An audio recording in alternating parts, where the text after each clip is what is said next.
On Alan Wake, Alice has been kidnapped. Alan, please help me. Alice? You'll do exactly what I say if you ever want to see your wife again. I can't tell anyone except my agent Barry. Damn it, Barry, they'll kill her! You're my best friend, and I'm worried that you're not right in the head. The ransom is a manuscript I supposedly wrote that's coming true before my eyes. It happened just the way it was on that page. So dark. I have found only a few scattered pages. I want the entire manuscript. The deadline is in 2 days. I found Mr. Wake's pages.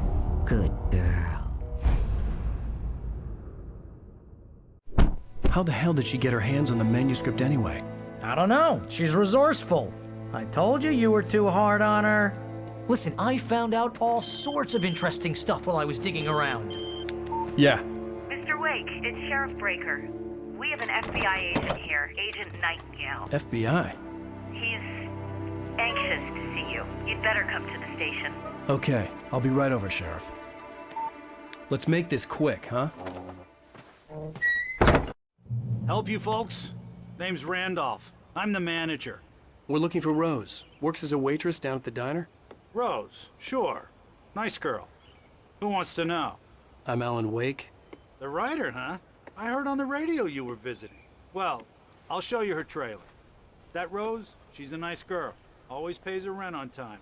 As I was saying, Al, I found all sorts of weird stuff from the local newspaper's archives. This place is crazy. Disappearances, mysterious deaths, urban legends come true, and get this, most of this stuff takes place around Cauldron Lake. Well, you ain't wrong, mister. The Indians thought the lake was a doorway to the underworld. I'm the God-fearing type myself. I don't hold with that sort of thing. Yeah, okay. Anyway, there was an island there owned by a guy called Thomas Zane. Now, some of the articles I found about him make him out to be a famous writer, but I ran a bunch of searches, couldn't find a single thing he wrote. Zane was heavily into diving, so much so that the place came to be called Diver's Isle. But the volcano under the lake erupted in 1970, and Zane went down with the island.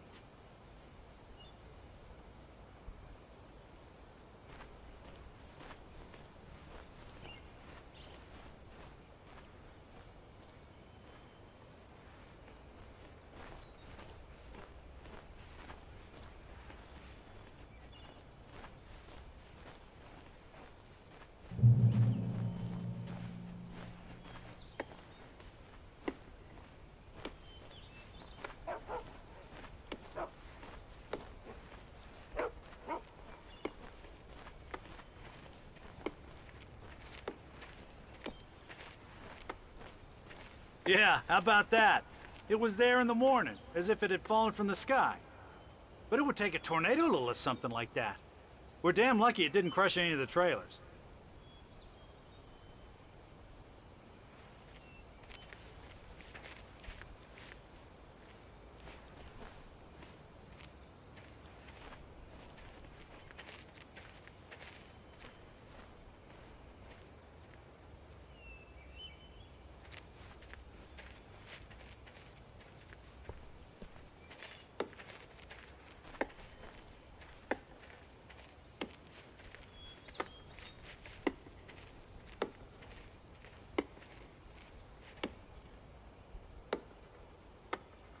It gets better. A local girl, Barbara Jagger, drowned in Cauldron Lake just a week earlier. They were lovers. Sure, Jagger's a local spook story. The Scratching Hag comes for you in the dark. Childish stuff like that.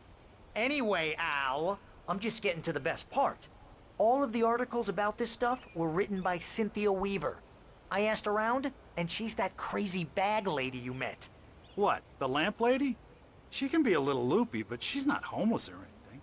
Yeah, anyway, she knew both Jagger and Zane before they both died, and she had some kind of a breakdown.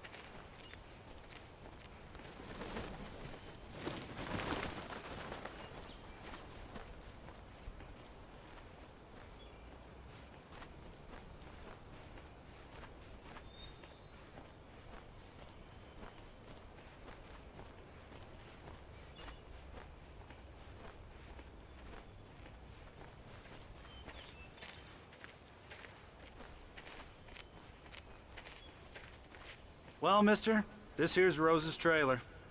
You mind me asking what you want with her? We're just here to talk to her, pal.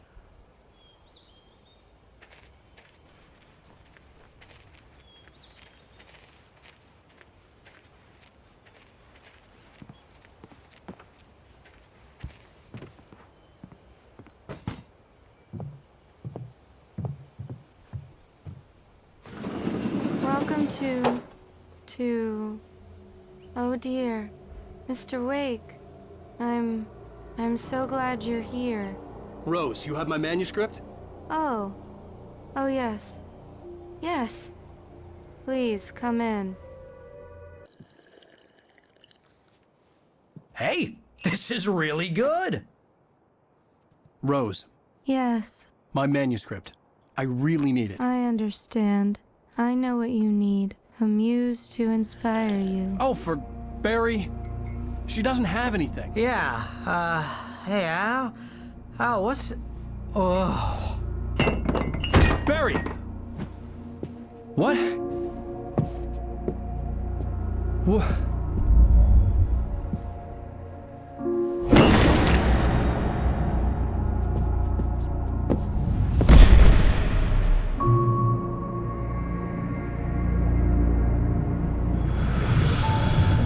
It's coming for you, hiding in my barber's skin. I'm too weak to stop it. You must turn the lights on. I promised I'd come visit you and your lovely wife. You must finish what you started. I insist. You must turn the lights on. Turn the light on. Back to work, boy.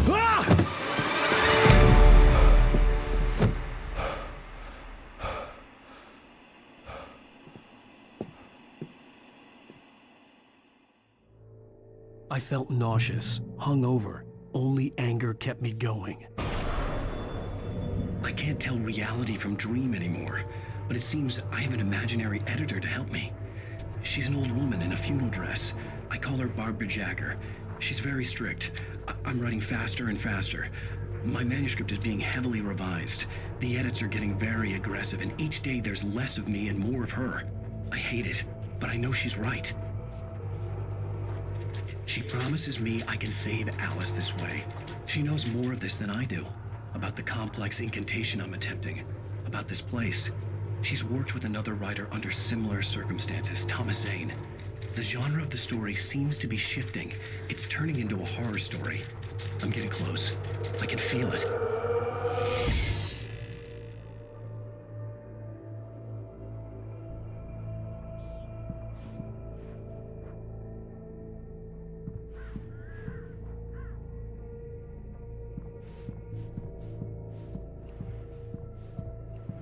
Rose took a day from me. I had less than 12 hours left to meet the kidnapper.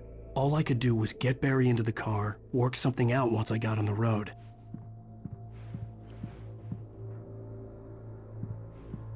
Barry was out of it. He was way too heavy to carry. You're right. I deserve more money. I'm so handsome. Welcome to the Oh Dear Diner. What can I get you today? Coffee? I couldn't work up much hate for Rose. Something had used her to get to me and left its mark. First refill is free. Milk and sugar on the counter there. Would you like to hear today's specials? Thank you. A nice day. Come back soon.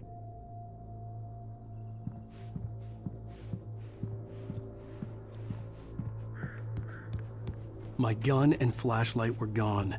I'd have to find a way to get Barry into the car as quickly as possible. There was no time to waste. Mr. Randolph liked Rose. That little smile she had. How she was still sweet when life had tried so hard to make her bitter. It wasn't any of his business what she did in her trailer. But those strangers, the writer and his smart-ass sidekick, looked like trouble.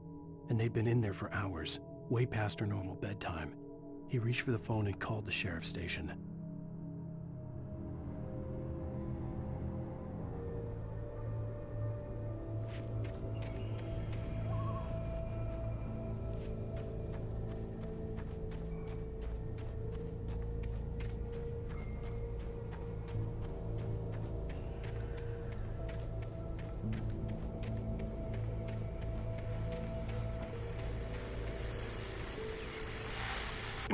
I just stepped outside to catch a breath of fresh air, and let me tell you, the weather's getting heavy. Nights like this make me especially glad I'm here talking to you and not home in bed. Once the weather takes a turn like this, I can't sleep at all. It's all tangled bed sheets and dark thoughts, punctuated by the occasional plunge into nightmare. Is it just me? Well, perhaps it is. But I hope I can make the night a little bit easier to get through. Caller, you're on KBF FM. Hey, Pat, it's Walt Snyder. What's on your mind, Walt? Well, I am the way you are, but, well, I can't sleep either, you know? I just been staring out the window here, trying to make sense of it all, but, I ain't been drinking either, you know, I just... Well, you sound like a man with a problem, Walt. I had argument with Danny, and, then I got in trouble with the law, and,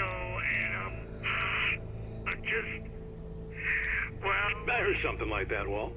Yeah, well, Danny's my best friend, and, they let me out on bail today, and now I'm just alone here at the window, waiting, man, and there's something in the air tonight, man. I was just outside looking up at the sky above our broadcast tower thinking the same thing. What are you waiting for, Walt? I don't know. Something's gonna happen. I think I better go. Well, Walt, maybe... No, thanks, Pat. Well, good luck to you, Walt. Hang in there. Let's take a little break, folks. This weather's really something else, huh? How can I be sure that you will walk away? Why'd you love deception? I mean, the best way. How can I be sure? The safety of your heart doesn't suffocate me.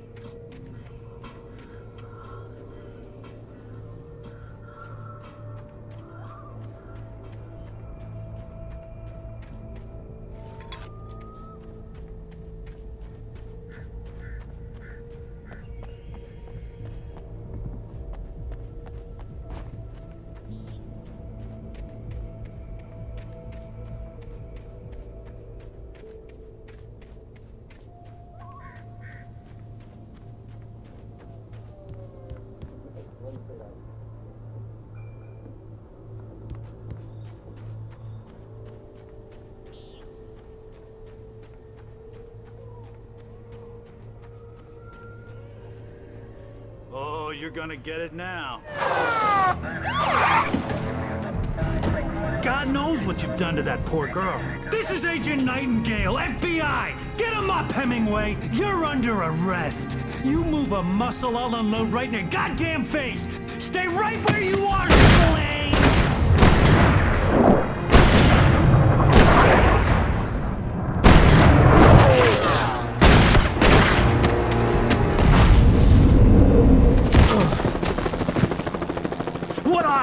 I'm standing right here, you goddamn maniac!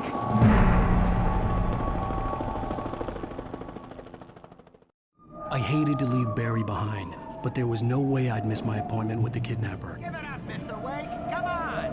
Make it easy on him! Get after him! Don't let him get away! Move it! Move it! Move it! I'll have your shot if you let him get away!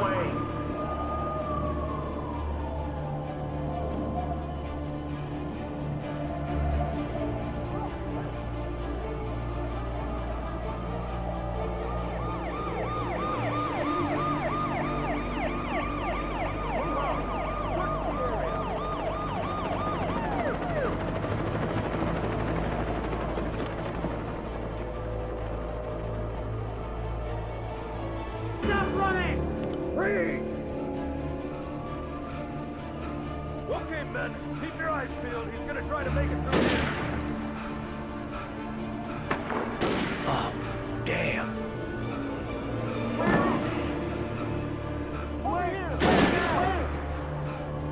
I'm running away. Keep an eye out.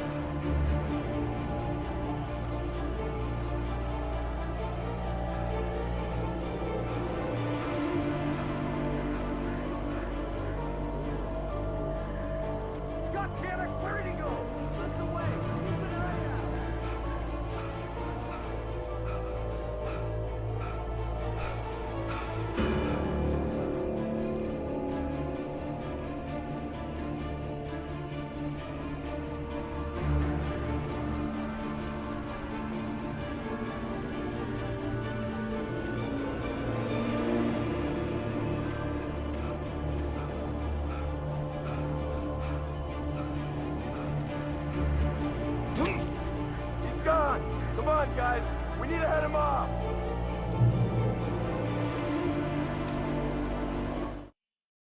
For decades, the darkness that wore Barbara Jagger's skin slept fitfully in the dark place that was its home and prison. It was hungry and in pain. It dreamed of its nights of glory when the poet's writing had called it from the depths and given it a brief, terrible taste of power and freedom. The rock stars had stirred it from the deep sleep the poet had sunk it back to in the end. When it sensed the writer on the ferry, it opened its eyes.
Search the area.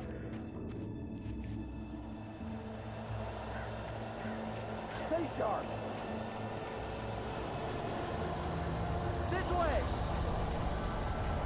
Over here. Hey, who's there?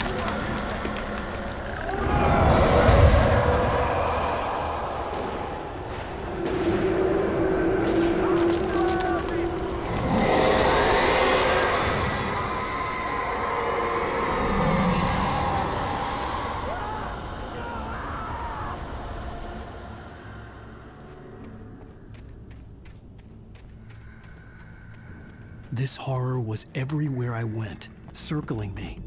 The cops didn't stand a chance. They were after a writer, not a monster.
This is James. Mulligan, Thornton, come in. Over. Thornton here. James, we got both Wheeler and Rose in custody. They didn't put up a fight or anything. Why, they were... Hey, what are you doing? Come on. Sit down and give me that. James, Mulligan here. Over. I imagined that the broadcast tower in the distance was part of the local radio station.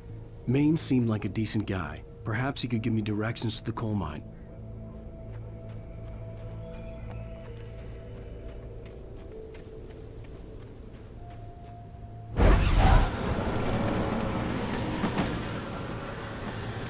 Unnatural shadows clung to the gate. The darkness that was after me was trying to stop me. I wouldn't get through without a light.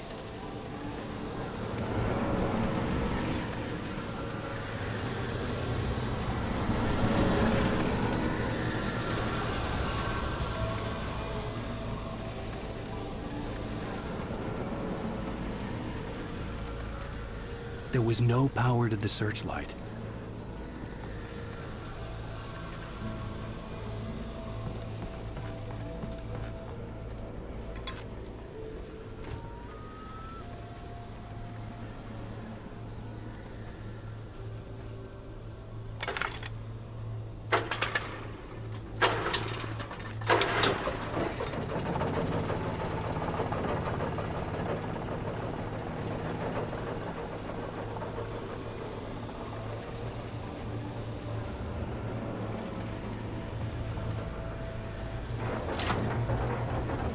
The old generator conked out. I'd have to see if I could fix it and try again.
It took me a moment to recognize the flashbang grenades. They were an ideal weapon for my situation. Team 1, come in. Over. Team 1, this is Sheriff Breaker. Report. Over. Team 2, come in. I need a report. Over. Come on, guys. Talk to me. Come in, please. Over.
call. You're on KBF-FM with Pat Maine. It's Milt Peabody, Pat. What's on your mind, Milt? Well, I live near the trailer park, Pat, and there's a big ruckus going on over there. Well, that's just up the road from me, too. What's going on, do you know? I don't know, but there's a bunch of police cars there, lots of sirens, a helicopter buzzing around, and I think I heard some gunshots. Gunshots? Yes, sir, like from a pistol. So can you find out what's going on? Because it's just next door and they're popping off guns there. They're still shooting? No, it was maybe 10, 15 minutes ago. It sounds serious, Pat. I'm telling you, it don't sound like no party. Well, I'm certainly going to give the station a call, Milt. Okay. You'll hear it here as soon as I hear from them. Okay, thanks.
I hope Maine could lend me a car to get to the coal mine. It's Lorna Miles. Oh, why, hello, Lorna. What do you have for us? Well, I just don't see why the cops bother with the trailer park. What do you mean? It's a trailer park. Of course you're going to have trouble in a place like that. I mean, what do you expect? The sheriff should be helping us normal citizens instead of wasting resources on those people. Well... Let the trash sort themselves out. I'm sorry, but my granddaddy settled in Braight-Fallz in 1911. Well, thank you very much for that compassionate viewpoint, Lorna. How can I be sure?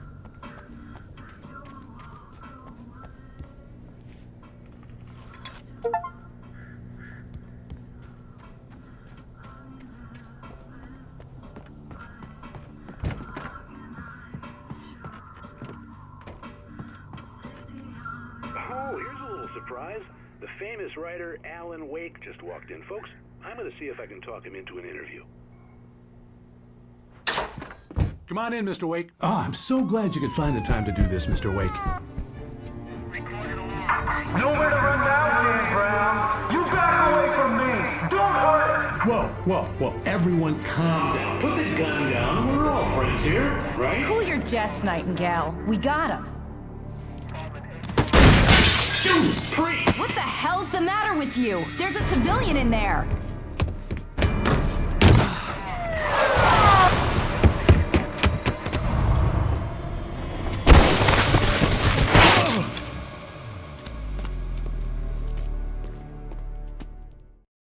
I'll get you yet, even if it kills me, you hear me? You hear me, H.P. Lovecraft? I had fallen off so many cliffs it was ridiculous. That's what you get for naming a book The Sudden Stop. It was probably good I hadn't had the chance to tell Maine where I was going. Nightingale stared through the broken studio window into the dark woods. He turned around, started to walk out, but Maine grabbed his arm. "Young man, you almost shot me. You don't shoot off rounds at people like that. What's the matter with you?" Nightingale shook his arm free, marched out. His cheeks burned with rage and humiliation. I'd have to lose the cops and find my own way to the mine.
There was no sensible reason for the power company work lights to be here. It was almost as if they'd been left for someone like me to use.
Sarah trusted her gut, and her gut said Agent Nightingale was an asshole.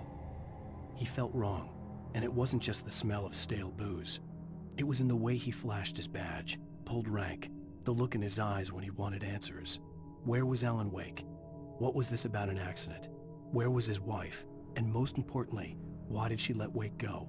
He wouldn't answer her questions. Federal business was all he'd say.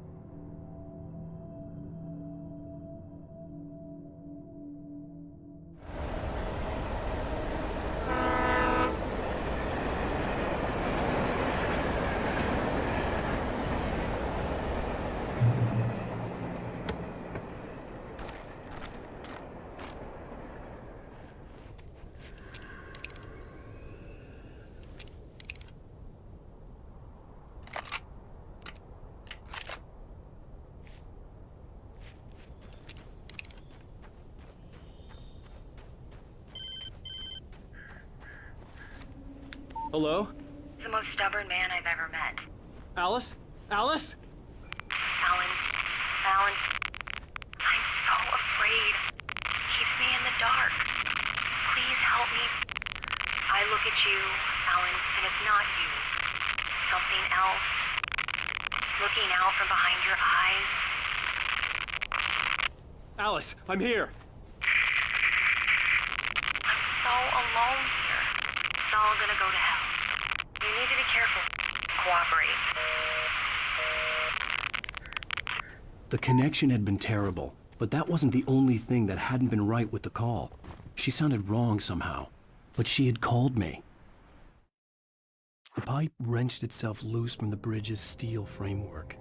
Wrapped in darkness, it floated in midair, twitching. For a moment, I didn't understand what I was looking at. The heavy object lurched at me with impossible force.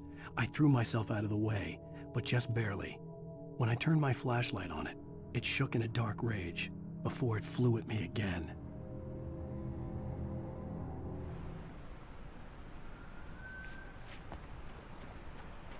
I could see a railway bridge up ahead and a warehouse of some sort on the opposite shore. I hoped I could find a car from there.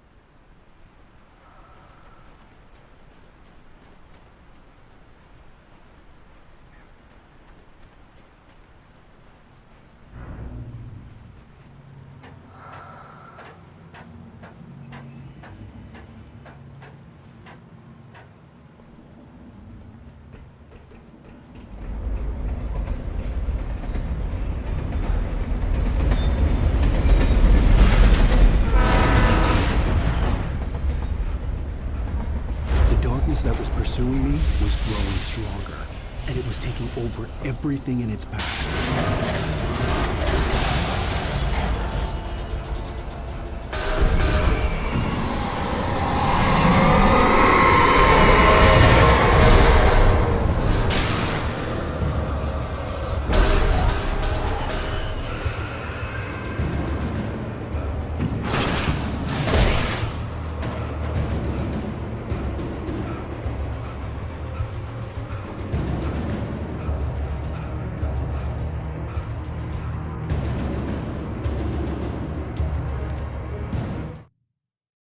I slammed the door shut right in his smug face. He pleaded for me to open the door. True to form, the asshole actually thought I would obey. I had no sympathy left, no guilt either, not for him. I took a moment to savor the scream. I bet I had a smile on my face. It was all that I had time for. The dark presence was inside the lodge with me.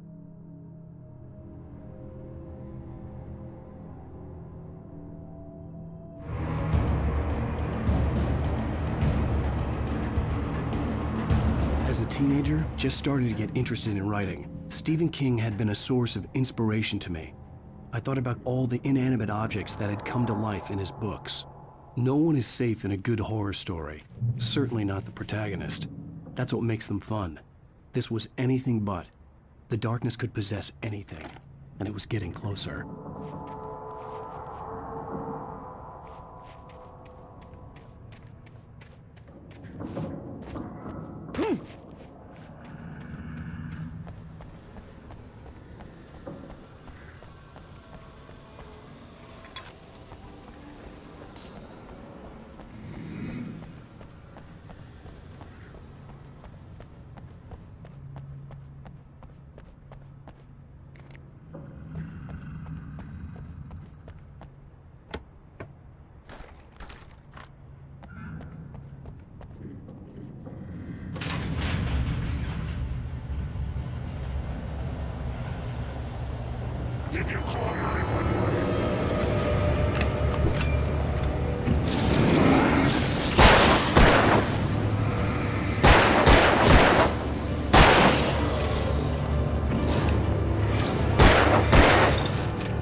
banks of our existence for granted, unaware that they are merely a thin veneer of desperate self-delusion covering a vast cosmos of madness and horror.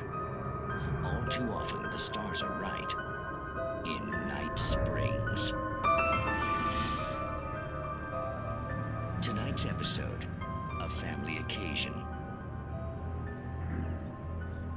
Journalist Alvin Derleth's trip to study the local customs of an insular community in Night Springs has been less than successful. Until tonight. Well, I'm glad you changed your minds about this. Ancient customs, local mythology. My editor loves this kind of stuff. Well, Mr. Derleth, we don't want to feel like we're on exhibition, but you have demonstrated the seriousness of your intent. Oh, I am serious. Really, just do your thing. I'll stay out of your way and observe. Actually, I thought you could assist us. I'm afraid we are a man short. It would provide you with an intimate perspective. Could I really? Of course, Mr. Derleth. Well, I guess that's the least What would I have to do? Oh, here. Let me show you with a kiss.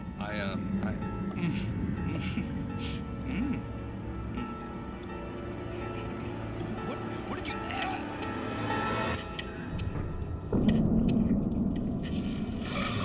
Oh, Mr. Derleth, you have well pleased Nixie Perka, the dweller in flesh. Your body shall host his 1,000 young, and all shall be glory.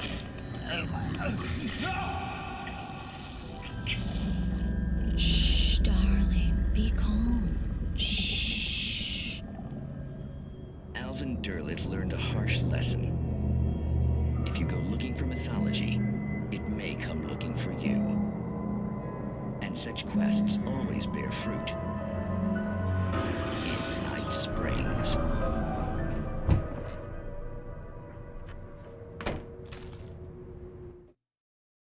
The darkness surged towards me, sucking everything loose from the ground into its depths, tugging at my clothes.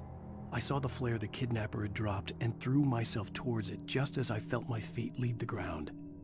The darkness embraced me with the force of a tornado. Somehow I managed to light the flare. The darkness roared and cast me away. I fell toward the dark waters of the lake far below.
never been this glad to see the sunrise. I had a couple of hours to get to the coal mine.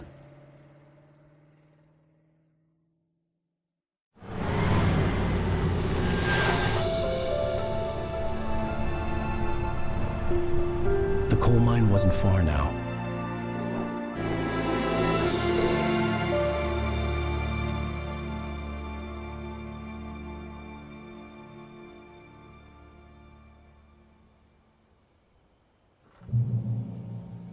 Today, I would meet the kidnapper, and he would give me Alice. I wouldn't give him any other choice.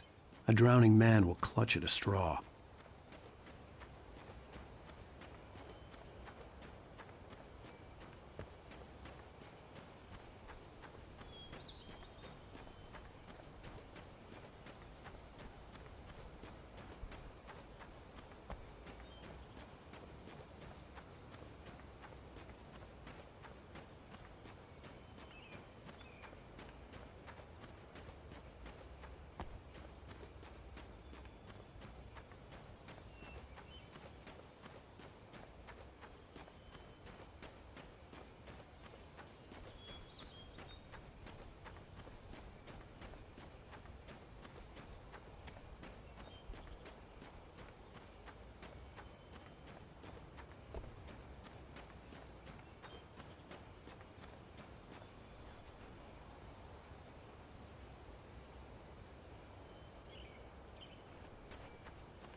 This is Pat Maine, and you're listening to KBF-FM. Folks, I want to apologize for kind of abandoning you to that looping music track last night, but I was detained.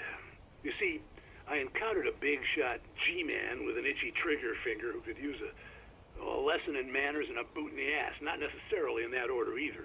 Now, folks, I know I'm not being very informative here, and I apologize for that. I really should just keep quiet, but I'm just so peeved right now, because some people just shouldn't be carrying badges. And I'm just glad that our Sheriff Breaker was there to straighten things out. And if someone I met last night is listening, let me just say, I'm sorry if my mouth got you in trouble. I'm pretty sure you're not the bad guy here. Godspeed, son. I hope you know what you're doing.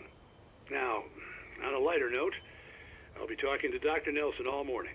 But first, a little music.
welcome back to KBF FM. Hope you enjoyed that tune. Now, Doc, you were talking about life and finding that special someone, that soulmate. Well, you were talking about that. I was saying I don't buy it. Well, see, to me, that's strange, because I always pegged you as a hopeless romantic. You got me there, Pat. But I think love's where you look for it. And you need to do a lot of looking, sure. But the idea that there's that one special person out there for you, and if you miss that chance, it's gone forever and you're forever incomplete. I mean, isn't that depressing? Or, heck, childish even? Hey, there's plenty of fish in the sea. And apparently a fisherman has a fishing analogy for everything, but what you're saying, isn't that a little harsh? Well, no. What I am saying is that your potential for finding that connection isn't limited to what's essentially a chance encounter. How is that harsh? Yeah, well, I guess that's a nice thought, but let me say something personal here. Okay. Now, well, I don't disagree with you exactly, but I can't really fit that together with what I feel, what I felt for someone, because she was the one. She was. And I let her drift away from me. Maybe I didn't put in the work, I don't know, but, well, since then, and it was a long time ago, but since then there hasn't been anyone, not like her. And I'm not saying I dwell on her or haven't moved on. I like my life. I'm not living in the past, but I do miss the way she completed me. You can't argue with the heart, Pat. I'm sorry, folks. I had kind of a scary experience last night, and let's just say it's shaken a few things loose.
For Mott, spying on the writer on the ferry had been a disappointment.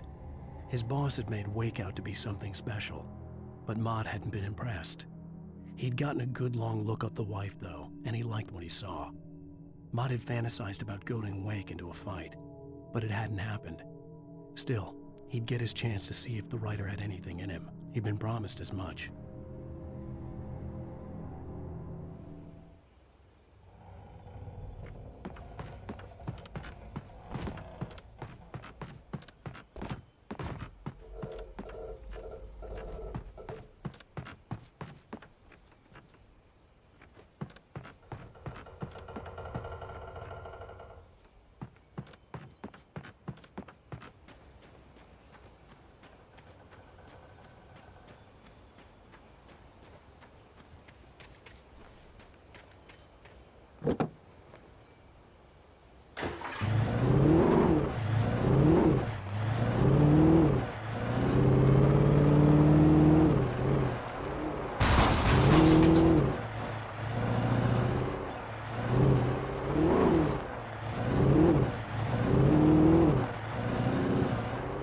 I was early. I was supposed to meet the kidnapper at noon in the main building. The coal mine was quiet. It was a museum now.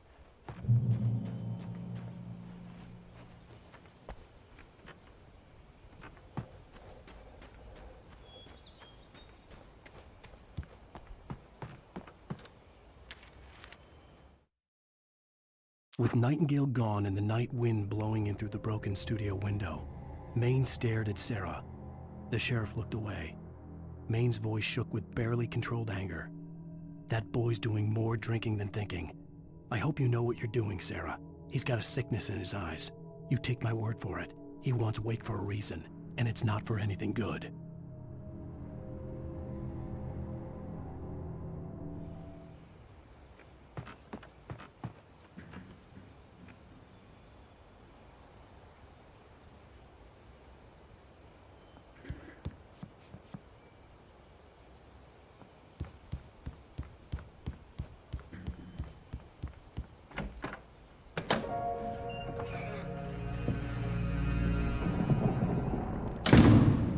I didn't want to go outside. Cops had to be looking for me. The noon sun turned the place into a sauna. The day dragged on. Different scenarios ran through my mind. Ways of how I'd torture the kidnapper to get Alice back. Or the different horrible things he could have done to her. I imagined her dead. I had no way of knowing she was still alive. It was killing me. I was running on blind hope. It was all a waste of time. The bastard never showed up.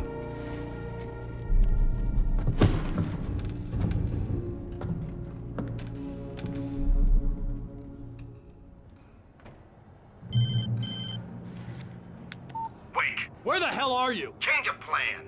You know where Mirror Peak is?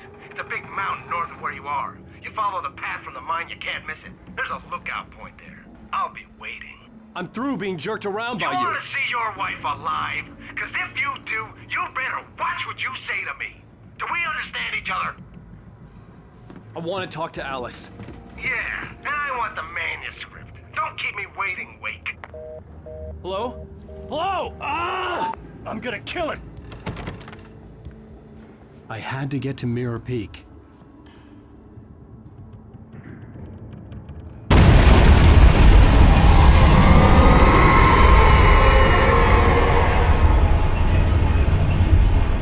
It was close. Maybe closer than ever before.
When Thomas Zane fell for Barbara Jagger, it happened fast. She was young, vibrant, and beautiful, full of life. He had never been a very happy man, and without any seeming effort, she had changed all that. Zane felt good for the first time in his life. Everything she did was another piece of a jigsaw puzzle he hadn't even known he'd been missing. And best of all, she made the words flow, strong and sharp. She was his muse.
reach the hillside ahead was to go through the building. I had to find a way to avoid electrocution.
Some of the taken retained echoes of their former selves, but these were just the nerve twitches of a dead thing.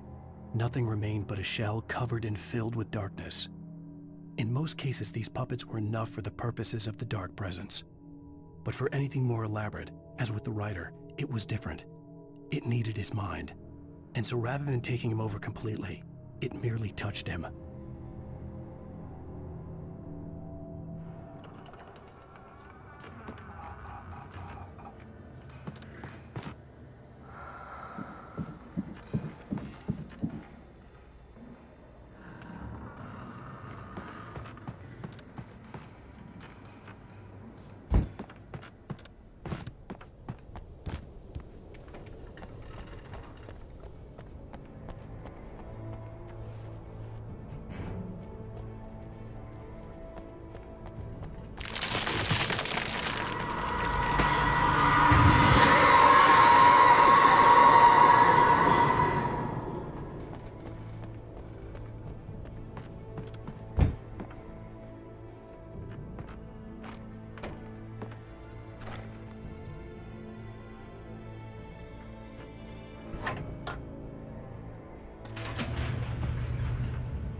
There was no way the flashbang grenades were standard power company equipment.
I stared through the bars of the jail cell. Barry stood behind me, swaying on his feet, looking as ill as I felt. Agent Nightingale stood on the other side of the bars with Sheriff Breaker. Nightingale had a stack of manuscript pages in his hand. He seemed unhinged as he gloated. "Well, I've got you now, Raymond Chandler. It's all here. All the evidence, including conspiracy to murder a federal agent."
I had no real plan. I was going to give the kidnapper all the manuscript pages I had for Alice. If that wasn't enough, I'd hold him at gunpoint and make him talk.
The dark presence was moving ahead of me in the same direction I was going. A cold feeling settled itself in the pit of my stomach.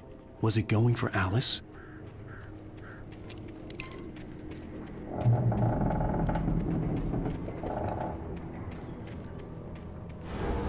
The graveyard shift may cause cancer.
The place was dead, a ghost town.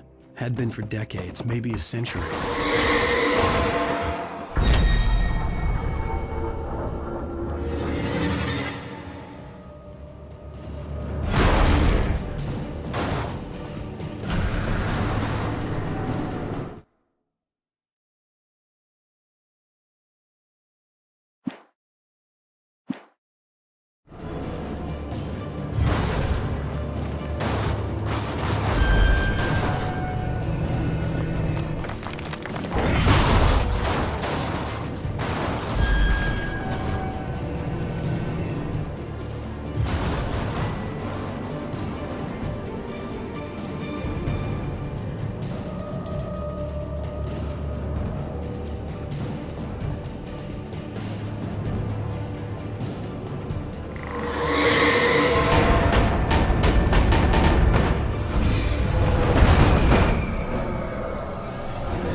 I needed a key for the door.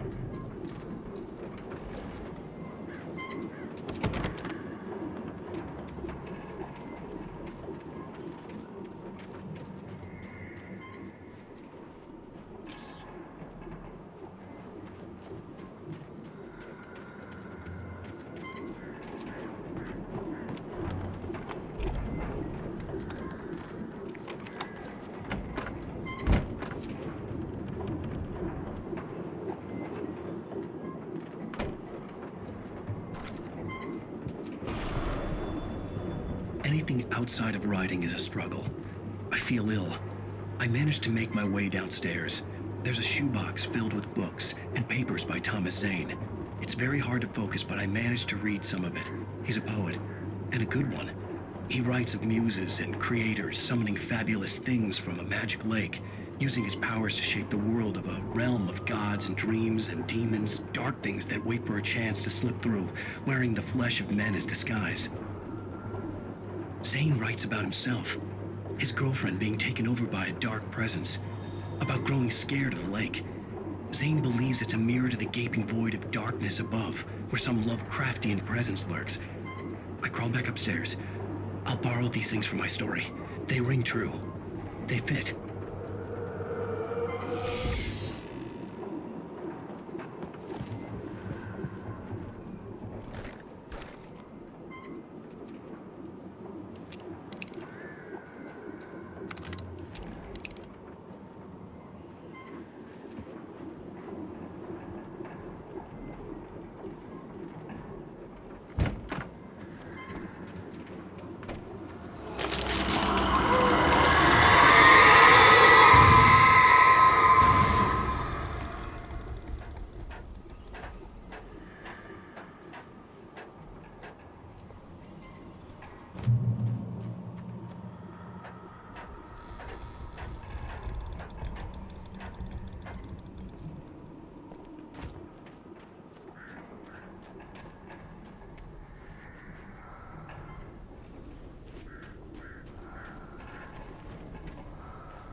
The kidnapper had sent me a text.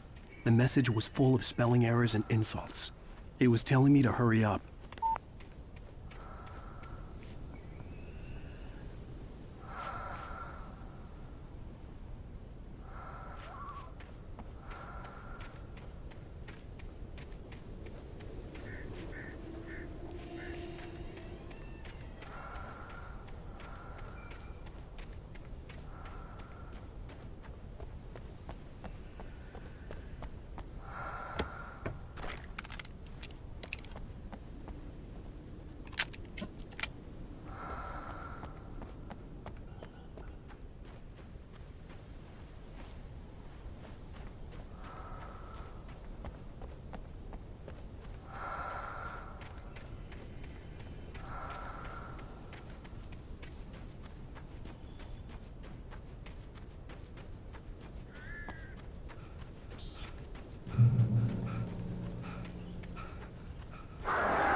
Birds.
Without warning, the headache stabbed at my brain.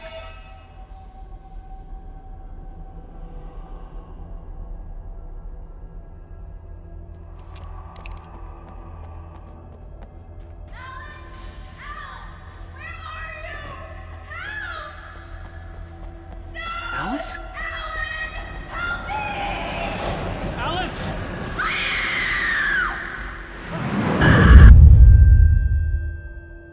I'm losing it. I gotta get out of here. The hunters were big, thick-set men, confident and at home in the woods. They were feeling good, running on beer, ghost stories, and camaraderie late into the night. It did them no good, as they were taken by the dark presence, sucked deep into a darkness far worse than any ghost story they ever told or heard.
even behind the closed doors and curtains of his grimy room at the Majestic, the local motel.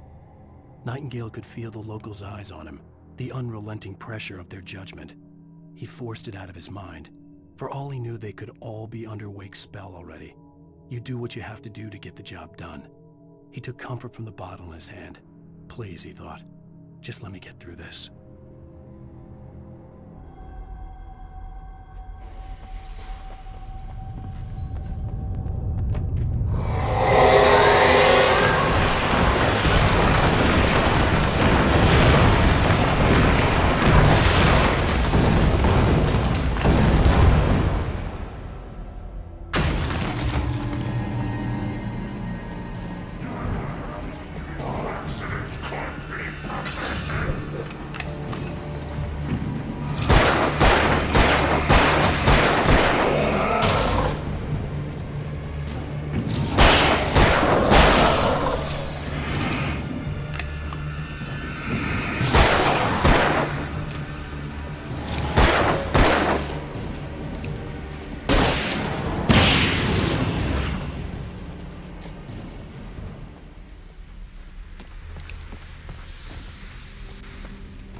I'd have to make my way up this mine shaft in order to go on.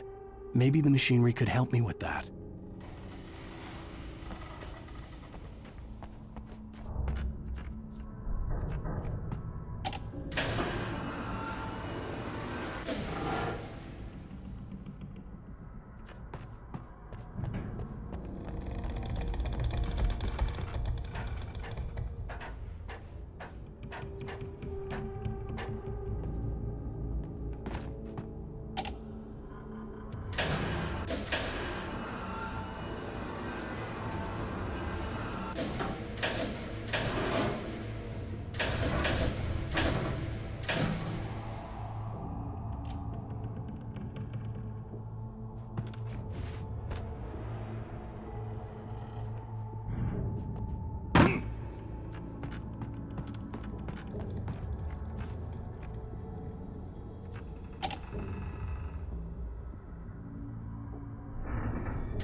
Lightning flashed behind the windows of Cauldron Lake Lodge.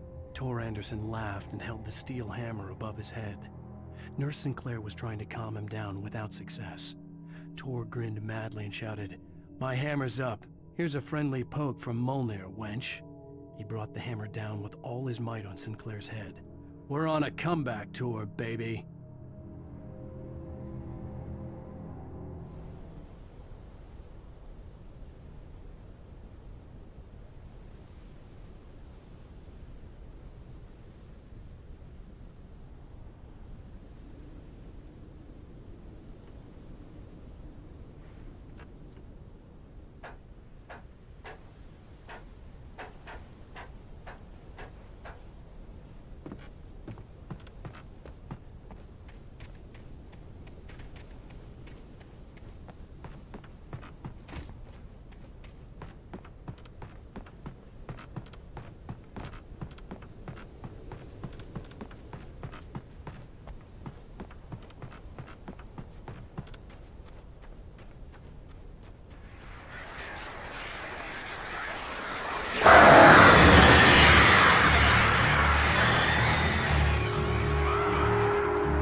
Maud had checked all of Stucky's rental cabins.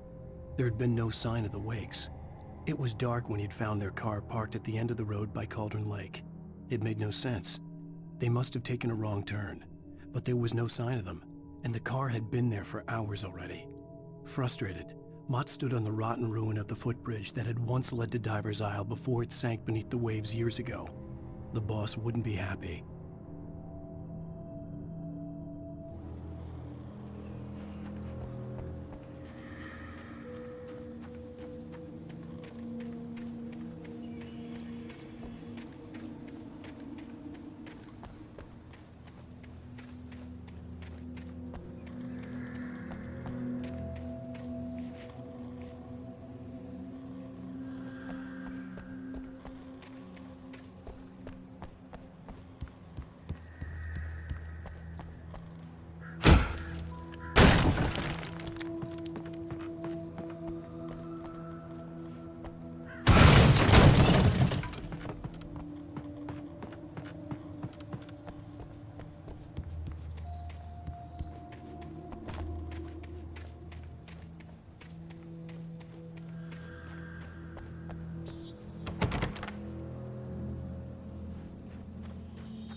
I could see Cauldron Lake. I thought I could make out the spot where the island and the cabin had been.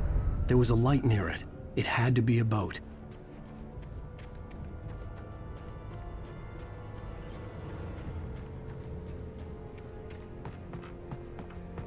I was close now. I had to get there fast. I tried to hold on to Alice, but her form melted away. I was losing control. Dr. Hartman stood in her place. I wanted to hit him, but my arms were jelly. He smiled. It was a reassuring smile, and I hated him for it. I had to give you a sedative. Don't fight it. You went through another rough period. Right now, it's very important that you stay calm. We don't want you to have another episode. You're a patient at my clinic. Have been for a while now.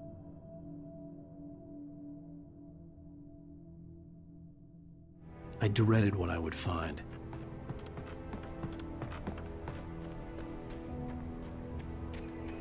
Wait! Are you? Wait! Hey, I'm here! I'm coming! No! Get away! Sorry. Please, lady. The boss didn't know who he was messing with. I didn't know. I swear I didn't know. We don't have his wife. We don't know where she is. She's probably drowned. We just said we had her to make a play ball. You see? To get him writing for us. Please. Please. Oh. I'm sorry.